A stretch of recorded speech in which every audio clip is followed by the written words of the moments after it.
Welcome to ESK cinemas. இந்த வீடியோவில் தமிழ் நடிகர்கள் கேரளாவில் அதிகம் பாக்ஸ் ஆஃபீஸ் வசூல்களை கொடுத்த திரைப்படங்களை பற்றி பார்க்கலாம். அஜித்குமார் நடிப்பில் வெளிவந்த ஆரம்பம். இந்த படத்தோட பாக்ஸ் ஆஃபீஸ் கலெக்ஷன் 5,80,00,000.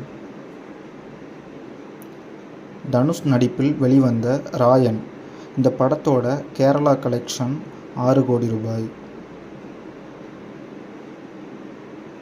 போர் தொழில். அசோக் செல்வன் நடிப்பில் வெளிவந்த இந்த படத்தோட பாக்ஸ் ஆஃபீஸ் கலெக்ஷன் 6,50,00,000 ரூபாய்.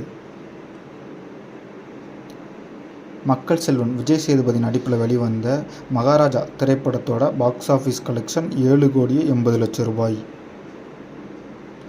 கார்த்தி நடிப்பில் வெளிவந்த கைதி திரைப்படத்தோட பாக்ஸ் ஆஃபீஸ் கலெக்ஷன் 8,50,00,000 ரூபாய்.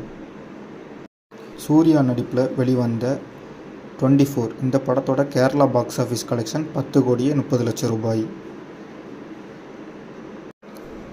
விக்ரம் நடிப்பில் வெளிவந்த ஐ திரைப்படத்தோட பாக்ஸ் ஆஃபீஸ் கலெக்ஷன் 19,30,00,000 ரூபாய். உலகநாயகன் கமல்ஹாசன் நடிப்பில் வெளிவந்த விக்ரம் படத்தோட பாக்ஸ் ஆஃபீஸ் கலெக்ஷன் 40,15,00,000 ரூபாய். சூப்பர் ஸ்டார் ரஜினிகாந்த் நடிப்பில் வெளிவந்த ஜெயிலர் திரைப்படத்தோட கேரளா பாக்ஸ் ஆஃபீஸ் கலெக்ஷன் 57,70,00,000 ரூபாய். தளபதி விஜய் நடிப்பில் வெளிவந்த லியோ திரைப்படத்தோட கேரளா பாக்ஸ் ஆஃபீஸ் கலெக்ஷன் 60,10,00,000 ரூபாய். இது போன்ற பாக்ஸ் ஆஃபீஸ் கலெக்ஷன் வீடியோக்களை பார்க்க நம்ம சேனலை சப்ஸ்கிரைப் பண்ணி சப்போர்ட் பண்ணுங்கள். தேங்க்யூ.